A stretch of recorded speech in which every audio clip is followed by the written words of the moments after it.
Hello दोस्तों, हमारे channel पर आपका स्वागत है। आज हम पढ़ेंगे नेफ्रॉन। इंट्रोडक्शन। नेफ्रॉन किडनी की क्रियात्मक व संरचनात्मक इकाई होती है। नेफ्रॉन किडनी की क्या होती है? फंक्शन एंड स्ट्रक्चर इकाई होती है। एक किडनी के अंदर 1 मिलियन नेफ्रॉन पाए जाते हैं। नेफ्रॉन की लेंथ 1.2 से 2.2 इंच होती है। Structure of nephron.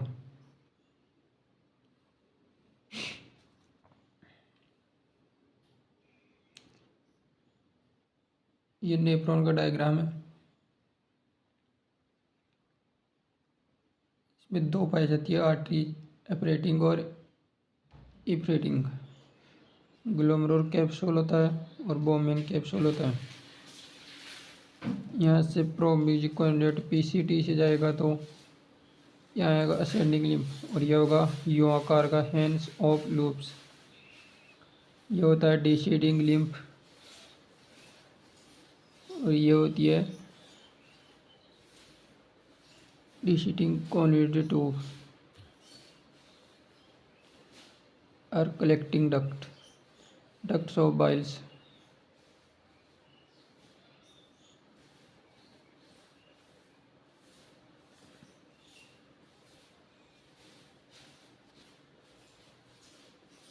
Structure of nephron. Renin capsule,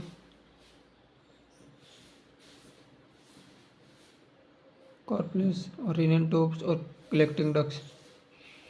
rennin carpals को हम बोमेन कैप्सूल भी कहा जाता है और रेनिन ट्यूबुलस में 3 पाए जाते हैं, पीसीडी प्रोक्सिमल कॉन्वोल्यूटेड ट्यूब और लूप्स ऑफ हेल्स से डिसेंडिंग कॉन्वोल्यूटेड ट्यूब। ये होती है कलेक्टिंग ट्यूब। बोमेन कैप्सूल ये एक अर्धचंद्राकार कप के समान स्ट्रक्चर होती है। इसमें रेनिल आर्टरी के 2 शाखाएं में बटकर अफेरेटिंग आर्टरीज एंड इफ्रेटिंग आर्टरी प्रवेश कर जाती हैं। ये होती है अफरेटिंग आर्टरी और इफ्रेटिंग आर्टरी, 2 प्रवेश कर जाती है बोमेन कैप्सूल में। ये सभी शाखाएं गुच्छों में बदलकर एक जालिका का निर्माण करती है। ये सभी शाखाएं गुच्छों में बदलकर एक जालिका का निर्माण करती है, जिसे ग्लोमेरुलर फिल्टर कहते हैं। ये सभी कैपिलरी आपस में जुड़कर पुनः अपवाही व अपवाही धमनियों का बदलकर वृक्क कोशिकाएं ग्लोमेरुलर फिल्टर से बाहर निकल जाती है। Rennin tubules. यह नेफ्रॉन्स का 3 से 4 सेंटीमीटर लंबा भाग होता है। इसमें 3 पाए जाते हैं, PCT loops of Henle DCT.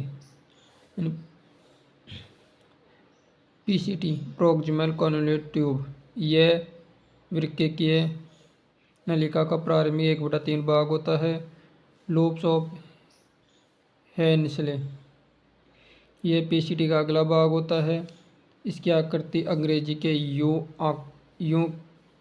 के समान होती है।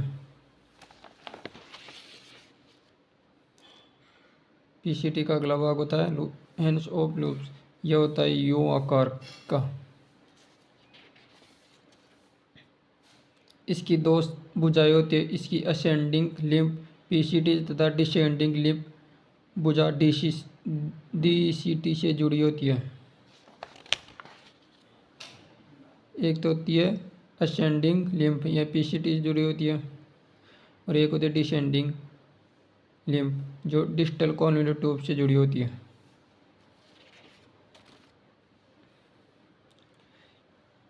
डीसीटी डिस्टल कॉन्वोल्यूटेड ट्यूब यह वृक्कीय नलिका का तीसरा भाग होता है। इसका भाग डिसेंडिंग लिम्फ तथा दूसरा भाग कलेक्टिंग डक्ट से जुड़ा होता है। यह होता है डिस्टल कॉन्वोल्यूटेड ट्यूब। एक भाग तो किसी डिसेंडिंग लिम्फ से और दूसरा भाग कलेक्टिंग डक्ट से जुड़ा होता है।